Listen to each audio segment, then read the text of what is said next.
வீடியோல GE 3151 problem solving and Python programming இதோட important questions வந்து உங்களுக்கு கொடுக்க போறேன். நான் கொடுக்க போற क्वेश्चन படிச்சாலே கண்டிப்பா கேரண்டியா யார் வேணாலும் பாத்தீங்க அப்படினா ஈஸியாவே பாஸ் ஆயிரலாம். அதிக மார்க்கும் ஸ்கோர் பண்ண முடியும். யார் எந்தெந்த क्वेश्चन நான் படிக்கணும் அப்படிங்கறது நான் தெளிவா பாத்தீங்கன்னா வீடியோல சொல்றேன். சேனலுக்கு புதுசா இருந்தீங்கன்னா சப்ஸ்கிரைப் பண்ணுங்க. இது மாதிரி இன்ட்ரஸ்டிங் வீடியோ அதாவது பாத்தீங்கன்னா அண்ணா யுனிவர்சிட்டி சம்பந்தமான எல்லா உங்களுக்கு நோட்ஸ் ப்ளஸ் பாத்தீங்கன்னா important question previous year question paper hand return notes இது மாதிரி எல்லாமே உங்களுக்கு வந்து பாத்தீங்கன்னா கொடுத்துட்டே இருப்பேன். இது மட்டும் கிடையாது. இது எல்லா சப்ஜெக்ட்டுமே பாத்தீங்க அப்படினா நம்ம வந்து இம்பார்ட்டன்ட் क्वेश्चन நோட்ஸ் எல்லாமே வந்து பாத்தீங்க அப்படினா போட்டுருக்கோம். செக் பண்ணி பாருங்க. நம்ம சேனலை போய்ட்டு சப்ஸ்கிரைப் பண்ணிக்கோங்க. உங்கள் ஃப்ரெண்ட்ஸ்க்கு ஷேர் பண்ணி விடுங்க.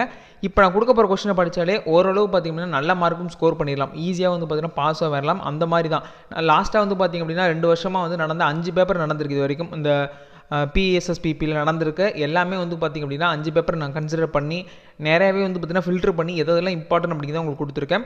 என்னால் ரொம்ப படிக்க முடியும் அப்படிங்கிறவங்க நான் கண்டிப்பாக எல்லாத்தையும் படிச்சுட்டு நல்ல மார்க்ஸ் ரொம்பவே நான் ஸ்கோர் பண்ணணும் அப்படின்னு நினைக்கிறவங்க ஒரு A+ எடுக்கணும்னு நினைக்கிறவங்க பார்த்தீங்கன்னா நான் PDFல கொடுத்துருக்க எல்லா கொஸ்டினையும் படிச்சுக்கோங்க. என்னால் அந்த அளவுலாம் முடியாது ப்ரோ, நான் வந்து ஏதோ ஓரளவு படிப்பேன் அப்படின்னா மட்டும் நான் கொடுத்துருக்கேன். அந்த ரெட் கலரில் கம்பல்சரி படிச்சுக்கோங்க. வீடியோ ஃபுல்லாக பாருங்கள். இன்னும் கொஞ்சம் நான் ரிலேட்டடாக இது சம்மந்தமாக நிறையவே சொல்லியிருப்பேன். இதுக்கான ஹேண்ட் ரிட்டன் நோட்ஸு கைப்பட எழுதியிருப்பாங்க தெரியுமா, அந்த நோட்ஸ் நான் டிஸ்கிரிப்ஷனில் லிங்காக கொடுத்துருக்கேன், டவுன்லோட் லிங்காக கொடுத்துருக்கேன். அது மட்டும் இல்லாமல் இதுக்கான பிரிண்டர் நோட்ஸ் நம்ம நார்மலாக யூஸ் பண்ணுற நோட்ஸு அந்த நோட்ஸையும் பார்த்தி அப்படின்னா நான் கீழே டிஸ்கிரிப்ஷன் லிங்காக கொடுத்துருக்கேன். இந்த இம்பார்ட்டன்ட் PDF-ம் பார்த்தீங்கன்னா கொடுத்துருக்கேன். ப்ரீவியஸ் இயர் கொஸ்டின் பேப்பர்ஸு 5 தடவை பார்த்தீங்கன்னா எக்ஸாம் நடந்திருக்கு. இந்த இப்போ பைத்தான் இது எக்ஸாமு அதுக்கான ரிலேட்டட் 5 பேப்பருக்கான கொஸ்டின் பேப்பருமே நான் உங்களுக்கு கொடுத்துருக்கோம். ஒரு ரெஃபரன்ஸ்க்கு எடுத்து செக் பண்ணி பார்த்துக்கோங்க.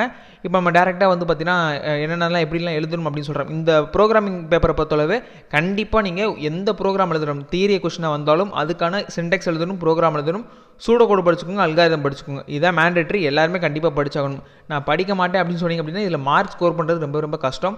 அதனால தான் சூடோ கோடு, அல்காரிதம், சின்டெக்ஸ்லாம் மறக்காமல் எல்லாமே படிச்சுக்கோங்க. எல்லாமே ஈஸியாக தான் இருக்கும். ஏன்னா இது பேசிக் தானே, அதனால் ஈஸியாகவே பார்த்தீங்கன்னா கேட்டுருவாங்க. ஈஸியாகவும் பார்த்தீங்கன்னா இருக்கும். நான் அப்படியே ஒன் பை ஒன்னாக சொல்கிறேன். ஃபஸ்ட் யூனிட் பொறுத்தளவு பார்த்தீங்கன்னா பில்டிங் பிளாக்ஸ் ஆஃப் அல்காரிதம் நல்லா படிச்சுக்கோங்க. அப்புறம் ஐட்ரேஷன் அண்ட் ரிக்ரெஷன் இதில் வந்து பார்த்தீங்கன்னா இது தியரியாகவும் படிச்சுக்கோங்க. இந்த ரிக்ரெஷன் ஒன்று இருக்குது தெரியுமா, இந்த ரிக்ரெஷனில் எல்லா தடவையுமே வந்து ப்ரோக்ராம் கேட்டிருக்காங்க, எல்லா தடவையுமே கேட்டிருக்காங்க. இல்லைனா தியரி பார்ட் வந்து கேட்டிருக்காங்க. இது மாதிரி நீங்கள் வந்து ப்ரோக்ராம் சம்மந்தமாக இதில் வந்து படிச்சுக்கோங்க. சூடோ கோடும் படிக்கணும், அல்காரிதம் படிக்கணும், சின்டெக்ஸும் படிக்கணும். ஞாபகம் வச்சுக்கோங்க. ரிக்ரெஷனில் ஈஸியாக தான் இருக்கும். கான்செப்ட் திருப்பி லூப் ஆகிட்டே இருக்க மாதிரி இருக்கும். அந்த மாதிரி தான் ஈஸியாக இருக்கும். அப்புறம் இதில் வந்து பார்த்தீங்கன்னா யூனிட் 1ல் வந்து பார்த்தீங்கன்னா ப்ரோக்ராமும் கேட்டிருப்பாங்க. உதாரணத்துக்கு இப்போ நான் ப்ரீவியஸ் இயரில் வந்து பார்த்தீங்கன்னா டவர் ஆஃப் ஆகி லிஸ்ட்டு இண்டிஜரோட ரேஞ்சு கண்டுபிடிக்கிறது இந்த மாதிரியான கொஸ்டின்ஸ் சிலது கேட்டிருக்காங்க. நான் ஒரு எக்ஸாம்பிளுக்கு சொல்கிறேன், இதுதான் வரும்னு சொல்ல. இதெல்லாம் போன வாட்டி கேட்டிருக்காங்க, இந்த தடவை கேட்காமையும் போகலாம். இது மாதிரி நிறையாவே பார்த்தீங்கன்னா ப்ரோக்ராம்ஸ் பார்த்தீங்கன்னா கேட்டுக்கிட்டே இருப்பாங்க. அதனால் நீங்கள் அது ரிலேட்டடாக நிறைய பார்த்துக்கோங்க. மக்கப் பண்ணாமல் ப்ரோக்ராமை புரிஞ்சு படிக்க ட்ரை பண்ணுங்கள்.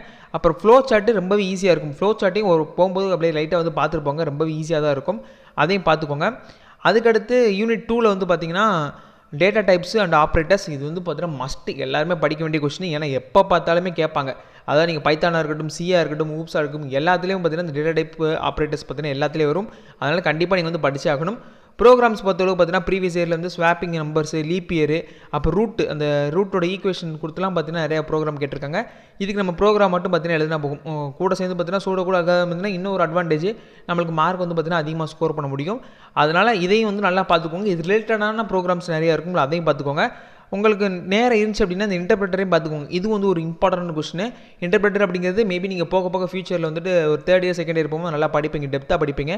அதனால் இதுவும் பார்த்தீங்கன்னா ஒரு இம்பார்ட்டன்ட் கொஸ்டின். அடுத்து யூனிட் 3 பொறுத்தளவு பார்த்தீங்கன்னா இது வந்து எல்லாருமே மஸ்ட்டாக நீங்கள் வந்து படிச்சுட்டு போக வேண்டிய ஒரு கொஸ்டின். இது இல்லாமல் பார்த்தீங்கன்னா பேப்பரே இருக்காது. நான் கொடுக்க போகிற 5 பேப்பர் வந்து சொல்லியிருக்கேன் எக்ஸாம் நடந்திருக்குல்ல, அதில் எல்லாத்துலேயும் கண்டிப்பாக வந்திருக்கும். Conditional branching, control statement. Conditional பிரான்ச்சிங்னா இஃப், எல்ஸு, இஃப் லேடர் இந்த மாதிரி இருக்கும். கண்ட்ரோல் அப்படின்னா ஃபார், டூ வைல் இந்த மாதிரிலாம் பார்த்தீங்கன்னா இருக்கும். இதுலேயுமே பார்த்தீங்கன்னா ப்ரோக்ராம்ஸ் வந்து கேட்டிருக்காங்க. எது ரிலேட்டட் அப்படின்னா அரே ரிலேட்டடாக கேட்டிருக்காங்க. அப்புறம் வந்து லீனியர் பைனரி சர்ச். இந்த லீனியர் பைனரி சர்ச் தியரியாவும் லைட்டாக பார்த்துக்கோங்க. நீங்கள் ப்ரோக்ராம் படிச்சதுனாலே கண்டிப்பாக நீங்கள் தியரி படித்த மாதிரி தான், அதனால் அதையும் பார்த்துக்கோங்க. அப்புறம் ரூட்டு, அப்புறம் வந்து ஆட் நம்பர், ஈவன் நம்பர் கண்டுபிடிக்குது, அந்த மாதிரி கொஸ்டின்ஸ் கேட்டிருக்காங்க. நேரம் இருந்துச்சு அப்படின்னா ஸ்ட்ரிங்கையும் ஒரு தடவை கொஞ்சம் லைட்டாக வந்து பார்த்துருப்போங்க. அந்தளவு டெப்த்தெல்லாம் வேணாம். சின்டெக்ஸ்னால் என்ன இப்படி இந்த சின்டெக்ஸ் வச்சு பார்த்தீங்கன்னா ஈஸியாக எழுதலாம். கதையாக புரிஞ்சுக்கோங்க. ஈஸியாக பார்த்தீங்கன்னா இந்த ஸ்ட்ரிங்லாம் எழுதிடலாம். அடுத்து யூனிட் 4 பொறுத்தளவு பார்த்தீங்கன்னா இந்த லிஸ்ட் அண்ட் டேபிள்ஸு எல்லாருமே கண்டிப்பாக படிச்சிருப்போங்க. ஏன்னா 2ல் ஏதாவது ஒன்று பார்த்தீங்கன்னா அடிக்கடி கேட்டுகிட்டே இருக்காங்க. இந்த 5 தடவையுமே பார்த்தீங்கன்னா ஒன்று லிஸ்ட்டு வரும், இல்லை டேபிள் வரும், ரெண்டுமே சேர்ந்து கூட பார்த்தீங்கன்னா வந்திருக்கு. இது கண்டிப்பாக எல்லாமே படிச்சுட்டு போகணும். அடுத்தது பார்த்தீங்கன்னா டிக்ஷனரியும் பார்த்துருப்போங்க. ஓரளவு இம்பார்ட்டண்டான கொஸ்டின் தான். ஆனால் கண்டிப்பாக லிஸ்ட் அண்ட் டேபிள்ஸ் எல்லாமே பார்த்துருப்போங்க. அப்புறம் யூனிட் 5 பொறுத்தளவு பார்த்தீங்கன்னா இந்த 2 கொஸ்டின் நான் இப்போ டிக் பண்ணிக்க தெரியுமா, ஹேண்ட்லிங் எக்ஸெப்ஷனு, ஃபைல் ஹேண்ட்லிங்கு. இது வந்து ரொம்ப ரொம்ப இம்பார்ட்டன்ட். இந்த எக்ஸெப்ஷன் ஹேண்ட்லிங் அப்படின்னு சொல்லுவாங்க. ஒன்று பார்த்தீங்கன்னா இது வந்து ஹேண்டில் எக்ஸெப்ஷன் கேட்பாங்க, இல்லைனா எக்ஸெப்ஷன் ஹேண்ட்லிங் பார்த்தீங்கன்னா வரலாம். இதில் வந்து பார்த்தீங்கன்னா ஃபைல் ஹேண்ட்லிங்கில் வந்துட்டு file open, close, read, right இது எல்லாமே வந்து பார்த்தீங்கன்னா படிச்சுக்கோங்க. இது ரெண்டுமே கண்டிப்பாக படிச்சுப்போங்க. கண்டிப்பாக 5th யூனிட்லேருந்து ஒன்று அட்டன் பண்ணிடலாம்.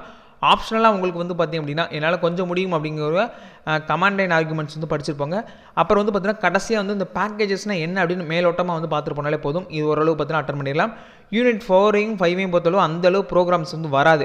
மேபி வந்து பார்த்தீங்கன்னா இந்த 4ல் வந்துச்சு அப்படின்னா இந்த லிஸ்ட் டேபிளில் வந்து எப்படி நம்ம லிஸ்ட்டை க்ரியேட் பண்ணுறது, எப்படி லிஸ்ட்டை வந்து டெலீட் பண்ணுறது, அப்டேட் பண்ணுறது அந்த மாதிரி பார்த்தீங்கன்னா கேட்க வாய்ப்பு இருக்குது.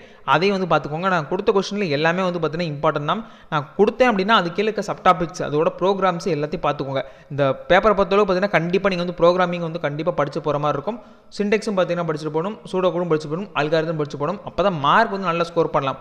ஏன்னா அவங்கள ஒரு ஃபஸ்ட் இம்ப்ரெஷன் நீங்கள் இப்படி ஏற்படுத்திட்டீங்க அப்படின்னா கண்டிப்பாக உங்களுக்கு நல்ல மார்க்கே வந்து பார்த்தீங்கன்னா கிடைக்கும். இம்பார்ட்டன்ட் கொஸ்டின், அப்புறம் வந்து நோட்ஸு, அப்புறம் நான் ஆரம்பத்தில் சொன்ன மாதிரி ப்ரீவியஸ் இயர் கொஸ்டின் பேப்பர் எல்லாமே டிஸ்கிரிப்ஷனில் கொடுத்துருக்கேன். வேணுங்கிற டவுன்லோட் பண்ணி யூஸ் பண்ணிக்கோங்க. உங்கள்கிட்ட இருக்க நோட்ஸ் யூஸ் பண்ணால் பரவாயில்ல, இந்த நோட்ஸும் பார்த்தீங்கன்னா யூஸ் பண்ணிக்கோங்க. ஏன்னா ஹேண்ட் ரிட்டன் நோட்ஸுங்கும் போது படிக்க முடியாதவங்க கூட ஈஸியாக படிக்கலாம். அதனால ஒரு இதாக சொல்கிறேன். வீடியோ பிடிச்சா லைக் பண்ணுங்கள், மறக்காம சப்ஸ்கிரைப் பண்ண யாருமே மறந்துடாதீங்க.